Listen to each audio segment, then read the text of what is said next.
आजकल अखबारों में निकलता है, वो मैट्रिमोनियल्स नहीं निकलते हैं, 35 वर्ष की कन्या तो दादी कब बनेगी। ये तो बड़ा विचित्र खेल हो गया है। कन्या का ब्याह होता था, जल्दी पुत्र हो जाता था, पुत्र बड़ा हो गया, मां की आयु अभी 30 वर्ष नहीं हो पाई और पुत्र का ब्याह हो गया। बोलो राधे राधे। पुत्र के भी 2 वर्ष में पुत्र हुआ और 30 वर्ष की माता है तो उसके भी पुत्र हो रहे हैं। पहले संकोच नहीं होता था। सावित्री ने यमराज से कहा कि मेरी माता के कोई पुत्र नहीं है, इसलिए आप हमारी माता को 100 पुत्र दीजिए और हमें भी 100 पुत्र दीजिए। तो बिटिया के भी पुत्र हुए और बिटिया की मम्मी के भी पुत्र हुए। तो महाभारत में ही कथा है। मां ने कहा दामाद से कह के मेरे लिए भी चरु बनवाए दो। तो कहा कोई बात नहीं, बना दिया।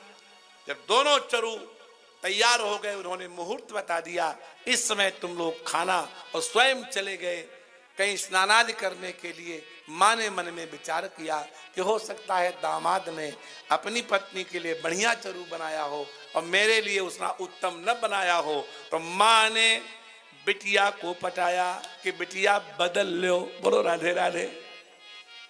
ये सब दुर्गुण पहले भी थे। बिटिया बेचारी सीधी साची थी, अब मां को कैसे मना करे। तो मां ने खा लिया पुत्री वाला, पुत्री ने खा लिया मां वाला। और चीक महात्मा लौट करके आए, दिव्य दृष्टि से जान गए तुमने बड़ा अहित कर डाला। मैंने तो अपने पुत्र के लिए ब्रह्म तेजो संपन्न, तुम्हारे भाई के लिए मैंने क्षत्रिय तेजो संपन्न चरु बनाया था। तुम एक तरह के वर्ण संकर संतान पैदा करने को तैयार हो जाएगी। घोरः दंडधर पुत्र भ्राता ते ब्रह्मवित्तमः, तुम्हारा पुत्र भयानक होगा, दंडधर होगा, और तुम्हारा जो भाई पैदा होगा वो ब्रह्मज्ञानी होगा। तब सत्यवती बहुत रोई कि मां ने मेरे साथ ये क्या किया। अपनी पत्नी के रुदन को जब नहीं देख पाए तो ऋचिक ने कहा पाप तो कहीं न कहीं फलता ही है देवी, जाओ, तुम्हारा पुत्र तो बहुत सीधा साधा होगा लेकिन तुम्हारा पौत्र बड़ा घोर होगा। तो सत्यवती के पुत्र हुए जमदग्नि और जमदग्नि के पुत्र हुए परशुराम, जो बड़े घोर थे।